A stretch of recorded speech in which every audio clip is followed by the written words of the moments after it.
The Lakers want Bradley Beal, according to rumors. They covet him, in fact. That is the word that was used. Clearly, what they currently have is not working, and there needs to be some changes. But is Bradley Beal the right move for the Lakers? Before we discuss all that, let's just get it out there. This is very unlikely to happen. For this to even be a possibility, Bradley Beal needs to first request a trade. And there has been no indication that he has done so or plans to do so.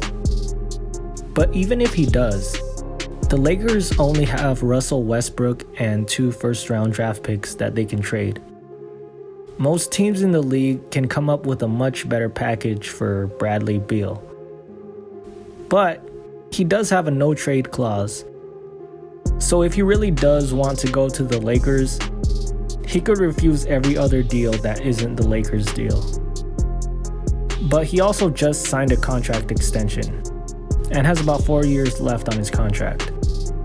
So the Wizards could just decide that they don't want to trade him, and they could just make Beal play out his contract. But if the Lakers somehow find a way to get Bradley Beal, would that be the right move? Absolutely, 100% yes. Now that's not to say that there aren't things we have to consider. He hasn't been the healthiest guy in the league these past few seasons. Probably not to the extent of AD or even LeBron, but he's missed his fair share of games. But possibly the biggest concern is his contract. He's owed over $200 million and could be making almost $60 million in the last year of his contract alone. That could be a worse contract than Russell Westbrook's, depending on how his game progresses or regresses with age. But that's a problem for 2027. It's 2022 right now. And what matters right now is maximizing our championship window, maximizing our time with LeBron. And right now, Bradley Beal is playing at an all-star level and would be the perfect fit with LeBron and Anthony Davis. He can obviously shoot, so he can play off the ball, meaning he can be on the floor with LeBron and AD at the same time. He can have the ball in his hands and create for himself or for others. So he can clearly run the offense when LeBron is not on the floor. And when LeBron eventually does leave, the Lakers would still have 2 stars to build the team around and would have a clear direction in the post-LeBron era. Now, I'm hearing a lot of people bashing the Lakers front office for being stuck on this 3-star model, having a big 3. Listen, there are plenty of reasons that the Lakers front office is stupid, but going after 3 stars is not one of them. Throughout the history of the league, big 3s have won championships. The Lakers dynasties, the Celtics dynasties, Spurs, Heat, all big 3s. Now I get it. In recent years, the champions have been teams with 2 stars and a great supporting cast. Golden State is a bit of an anomaly. They win with 3, 2, 1, 4 stars. They just win. But if you go back to the recent championships, the Bucks, Lakers, Raptors, they all had 2 stars with good depth and great role players. But when you look at all those championships, the perfect circumstances had to occur for them to win. KD and Klay had to get injured for the Raptors to win. The Bucks probably don't win if the Nets' big 3 remain healthy that first year. Now I believe that Lakers team is winning no matter what circumstance. But there are plenty of people out there, and I'm sure you've heard them, say that the Lakers only won because of the bubble. Now I don't know about you, but I don't want a team that needs all the stars to align, no pun intended.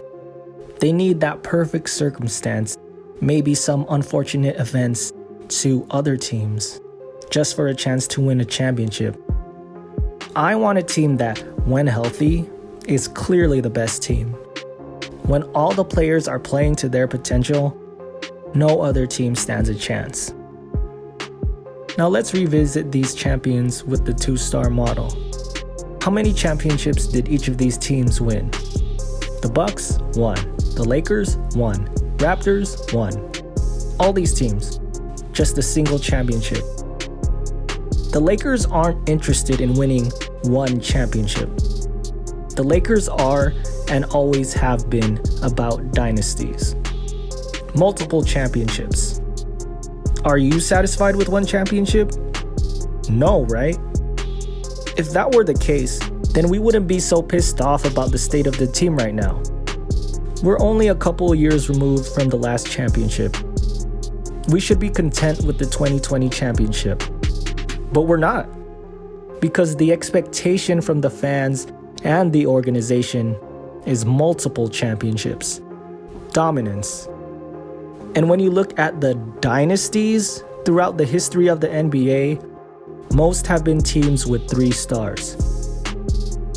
Now, there are those that like to use the recent big threes to discredit that model as a whole. Look at the Lakers, look at the Nets. Catastrophic failures. The big 3 formula doesn't work anymore. Well, I have news for you. Those weren't actually big 3s. I don't have to say much about the Lakers. You've all witnessed it yourselves. Russell Westbrook was not playing at an all-star level. Most nights, he was a negative value. The Lakers at best had a big 1.5. The Nets never had a big 3. Someone was always injured or not playing. Kyrie was in his own flat world. You can't use these teams to discredit the big 3 model because they didn't actually have a big 3. The big 3 model can still work. You just have to get the right big 3. And I believe a big 3 with LeBron, AD, and Bradley Beal is the right big 3. Now with this model, depth is always going to be an issue. That's just how the cap is set up. When you get 3 max players, all you have left are minimum contracts and a few exceptions. So that's still going to be an issue. But it's not going to be as bad as it is right now. When you have the right big 3, players are going to be willing to take a pay cut. They'd be willing to sign a minimum deal for a chance at a championship. You start to attract the ring chasers. That's why teams like the Heat were able to get quality role players like Ray Allen, Mike Miller, Shane Battier, all very good players on minimum deals. Right now, the Lakers have 3 max contracts, but they only have 2, sometimes only 1 player playing like a max player. And the results have been awful. Good free agents aren't going to take a pay cut to play for that dumpster fire. They'd rather get the bag or play for a contender elsewhere. That's why the Lakers have only been able to get borderline NBA players. Only players that are trying to prove that they belong in the league would be willing to sign a minimum deal for a bad team. But when you have a real big 3, that's not going to be an issue. You're going to be able to get quality role players. So although it's unlikely to happen, a trade for Bradley Beal would be the right move and would be a step into returning this team to championship form. Now they would still have work to do, and it would probably take another offseason to really solidify this roster. But a core of LeBron James, Anthony Davis, and Bradley Beal is a great starting point.